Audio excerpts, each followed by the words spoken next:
Ujumbe wa neno la Mungu unasema tweka mpaka kilindini. Na neno hili tunalipata kutoka katika ile Luka sura ya 5 ule mstari wa 1 hadi wa 7. Nami nitasoma. Neno la Mungu linasema, ikawa makutano walipomsonga wakisikiliza neno la Mungu, yeye alikuwa amesimama kando ya ziwa la Genesareti. Akaona vyombo viwili vimekaa kando ya ziwa, lakini wavuvi wametoka wanaosha nyavu zao.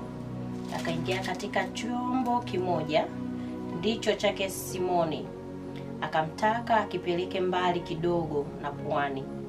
Akaketi akawafundisha makutano wali chomboni.